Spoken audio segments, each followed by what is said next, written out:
अस्सलाम वालेकुम वरहमतुल्लाहि वबरकातुहू। एक नई वीडियो के साथ आपकी खिदमत में हाजिर और उम्मीद करता हूँ तमाम दोस्त खैर वाफियत से होंगे। तहरीक लब्बैक पाकिस्तान ने वजीर दाखिला की तरफ से लगाई गई तहरीक लब्बैक पाकिस्तान पर पाबंदी जो कलअदम किया गया था, उसके खिलाफ तहरीक लब्बैक पाकिस्तान ने रेवेन्यू बोर्ड में वकील सुप्रीम कोर्ट के वकील बुरहान मुअज़्ज़म के तवस्सुत से इस फैसले को चैलेंज कर दिया है। इंशाल्लाह जल्द कभी उम्मीद है कि पाबंदी भी हट जाएगी। उसके बाद बात करें तो आसिफ जट शहीद जो कि कल पुलिस मुकाबले में उनको शहीद कर दिया गया था, उनकी कुछ वीडियो सरेआम पर अभी आ रही हैं और जिसमें वो ऐलान भी कर रहे हैं और क्या ही वो लम्हात हैं और कलमा तैयबा भी पढ़ रहे हैं मौत से पहले और बार बार लोगों को पुकार रहे हैं कि मुझे नाहक कत्ल किया जा रहा है। मेरा जुर्म सिर्फ ये है कि मैं जुल्म के खिलाफ आवाज उठा रहा हूँ। मैंने किसी को कत्ल नहीं किया, किसी को मैंने कोई इस तरह का मामला नहीं किया कि जिस तरह का रवैया मेरे साथ बरता जा रहा है। ये दो वीडियोस आप एक साथ ही मुलाजा फरमाएं। एक में वो ऐलान कर रहे हैं कि मुझे नाहक कत्ल किया जा रहा है और दूसरी तरफ उनका जनाजे की भी वीडियो मुलाजा फरमाएं। ढोल बजाओ, खुशियां मनाओ, जेदे जेदे या अल्लाह अखों चों पानी आ गया मेरी वजह तो क्यों मर गया है, या अल्लाह वो मर गया है तो या अल्लाह मेरा नहीं है। हाँ एक और है किले में दिता है, चलो इससे जल्दी आओ मैं बंदा के पास कुछ नहीं है। ये जिन्हें भी देखा है ना मेरे मरण तो बाद मेरिया नस्लों में पूरियां साड़ना है, मैं सारा समझाता है, इन्होंने पता भी चल गया मौला तू बड़ा बेपरवाह है, मौला तू बड़ा बेपरवाह है शेरो, मेरे मरण तो बाद ये सारा कुछ झट से करा दे। अमल कलमा तैयब मैंने पाक ला इलाहा इल्लल्लाह मुहम्मदुर रसूलुल्लाह सल्लल्लाहु अलैहि वसल्लम। या अल्लाह दे सानू दी शहादत दी मौत, आमीन।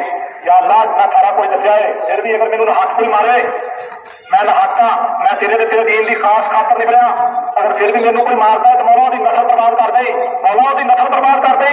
वो गलत आदर बन के आया है, उन्हें नहीं मारना चाहिए, आपको पता है कि मैं हक तो सच की खातर निकला है। मौला तेरिया नस्ल बर्बाद कर दे, मौला अगलियां पिछलियां नस्ल बर्बाद कर दे, जिन्हें भी ये मुलबस ने मरीज के जुल्म होया मुलबस ने, मौला अगलियां अलग तो लाके ये तक जड़ियां नस्ल मौला बर्बाद कर दे।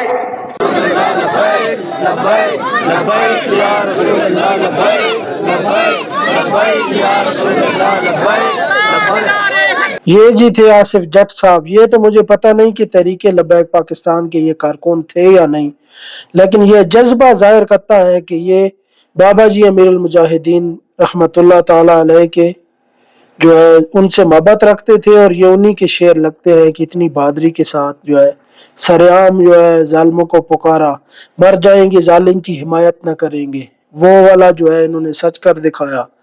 तो इसके बाद तो यही समझा जा रहा है और मुझे तो कभी यकीन है कि ये बाबा जी से मोहब्बत रखते हैं और उनका तल्लुक भी तहरीक लब्बैक पाकिस्तान के साथ ही है, क्योंकि इस तरह मौत को ललकारना और सरेआम पेश कर देना वो इसी शेर जवान का काम है।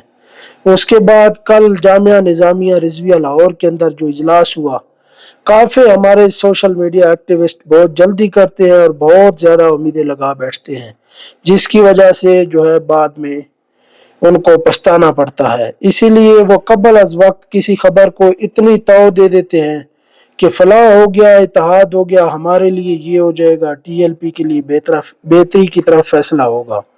तो उनके लिए मैंने पहले भी काफी वीडियोस में ये बताया है कि जिन लोगों ने बाबा जी की ज़ाहिरी हयात में इतने बड़े मामलों पर मसले ख़त्म नबूवत और नामूस रिसालत और भी बहुत मामले गुस्ताखियों की हुई है, कुरान की बेहरमती की गई, इस तरह के बहुत मामले हुई, किसी जगह भी तो उन्होंने कभी वो इत्तेहाद नहीं किया। तो इस मौका पर वो कैसे इत्तेहाद कर सकते हैं? लेकिन फिर भी हम किसी पर तनकीद वो करना हमारा काम नहीं है, लेकिन अपने शेरों को ये पैगाम जरूर देता हूँ कि आप बहुत जल्दी हर किसी से उम्मीदें लगा लेते हैं। हमारी उम्मीद सिर्फ और सिर्फ अल्लाह रसूल के अलावा साद हुसैन रिजवी है। साद हुसैन रिजवी इंशाल्लाह आएगा मैदान में, दोबारा तहरीक अपना मकाम हासिल करेगी, दोबारा उभरेगी, ये उर्स वगैरह भी मनाए जाएंगे, सारी पाबंदियां भी हटेंगी, कारकुनान भी रिहा होंगे और इंशाल्लाह सानिया मुरीदगे का جو ہے وہ حساب بھی لیا جائے گا، ان کو انشاءاللہ کٹہرے میں ضرور لایا جائے گا۔ لیکن آپ اس طرح ہر کسی سے امیدیں نہ باندھیں، کیونکہ یہ جو جگہ ہوتی ہے امید والی وہ ہمیشہ خالی ہوتی ہے۔ اسی لیے انشاءاللہ اللہ تعالیٰ کی مدد آئے گی، انشاءاللہ دوبارہ تحریک ابھرے گی اور اپنے دم پر ہی ابھرے گی۔ اگر کسی نے ساتھ دینا ہوتا تو آج تقریباً 40 دن ہو چکے ہیں ثانیہ مرید کو، 40 دن ہونے والے ہیں اور ابھی تک جو ہے وہ کوئی رسپانس نہیں ہے ان اہل سنت والجماعت کی طرف سے۔ اور جو لوگ اتحاد کی باتیں کرنے، اتحاد والا معاملہ تو ادھر تھا، اس وقت موقع تھا کہ اتحاد ہوگا یا نہیں ہوگا، چاہے اس میں بات کریں اجمل رضا قادری صاحب کی یا الیاس قادری صاحب کی یا اس کے علاوہ بھی جتنے بڑے بڑے مفتیان کرام اہل سنت کے، کسی بھی نے تو آواز نہیں اٹھائی۔ اس لیے تحریک لبیک پاکستان خود میدان میں نکلی ہے، اسی لیے اللہ اور اس کے رسول پر اس نے بھروسہ کیا ہے، نکلی ہے انشاءاللہ۔ کبھی امید ہے کہ جلد دوبارہ ابھرے گی۔ اس طرح تحریکیں ختم نہیں ہوتی، تحریکوں پر مشکل وقت آتے ہیں، امتحانات آتے ہیں، اور انشاءاللہ ساری پارٹیاں جھیلتی ہیں اور ہم نے بھی جھیلنا ہے انشاءاللہ۔ کبھی امید ہے کہ جلد جو ہے دوبارہ تحریک بحال ہوگی۔ آپ یہ دل نہ ہاریں یا ہمت مت توڑیں اور کسی سے امیدیں بھی مت لگائیں کہ کوئی ہماری مدد کرے گا۔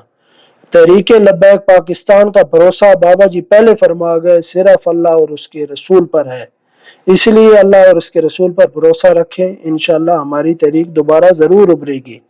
اس کے علاوہ گجرانوالہ کے اندر ایک ابھی اسپیشل ٹیم تشکیل دے دی گئی ہے پیٹرولنگ، جو رات کو گھومے گی، اور تمام کارکنان سے بھی گزارش ہے کہ محفوظ مقامات پر رہیں۔ وہ اسپیشل اسی لیے بنائی گئی ہے کہ افغانیوں اور کالعدم جو ہے تحریک لبیک پاکستان، اس کے کارکنان کو جو ہے وہ پکڑنے کے لیے بنائی گئی ہے، اور اس میں اعلامیہ یہ اپنایا جا رہا ہے کہ انہوں نے پولیس کی جو ہے وہ گاڑیوں کو نقصان پہنچایا، پولیس والوں کو شہید کیا، اور ابھی بھاگے ہوئے ہیں۔ ان کی گرفتاری کے لیے ڈور ٹو ڈور چھاپے مارے جائیں گے، ہر گھر کے باہر چھاپے لگیں گے۔ اس لیے تمام کارکنان سے گزارش ہے کہ وہ محفوظ مقامات پر رہیں۔ اور الحمدللہ کراچی سے مفتی محمد علی جہانگیری نے UC1 اورنگی ٹاؤن سے چیئرمین کی سیٹ کا حلف اٹھا لیا ہے۔ الحمدللہ یہ واحد تحریک لبیک پاکستان کی بڑی کامیابی ہے، جو کہ اس وقت جو ہے تحریک پر مشکل وقت ہے، لیکن اس وقت میں بھی اس طرح کی کامیابی حاصل کرنا بہت بڑا کام ہے، بہت بڑی بات ہے۔ الحمدللہ ہر میدان میں اللہ تعالیٰ نے تحریک لبیک پاکستان کو فتح عطا فرمائی ہے، اور جنہوں نے ثانیہ مرید کے پر ظلم کیا انشاءاللہ وہ بھی جلد ظلم کرنے والے ضرور کٹہرے میں آئیں گے۔ جس طرح بنگلہ دیش کے اندر جو ہے حسینہ واجد سابقہ جو وزیر اعظم تھی، انہوں نے ظلم کیا، بندوں کو جلایا، مروایا، 1400 سے زائد بندے مرے۔ اسی طرح سیم مرید کے میں بھی اس طرح کا آپریشن کیا گیا، جب حسینہ واجد کو جو ہے پھانسی کی سزا سنائی گئی۔ انشاءاللہ ثانیہ مرید کے پر ظلم ڈھانے والے بھی انشاءاللہ، چاہے مریم نواز ہو، چاہے شہباز شریف ہو، چاہے محسن نقوی ہو، چاہے طلال چودھری ہو، چاہے DIG جو ہے کامران ہو، چاہے IG اسلام آباد ناصر رضوی ہو، انشاءاللہ تمام کو کٹہرے میں لایا جائے گا، اور انشاءاللہ ثانیہ مرید کا حساب ان سے ضرور لیا جائے گا۔ یہ کیا انشاءاللہ ان کی نسلیں بھی اس کا قرض ضرور ادا کریں گی۔ مزید ویڈیوز کے لیے چینل ضرور سبسکرائب کریں، دعاؤں میں یاد رکھیں۔ اللہ حافظ و ناصر۔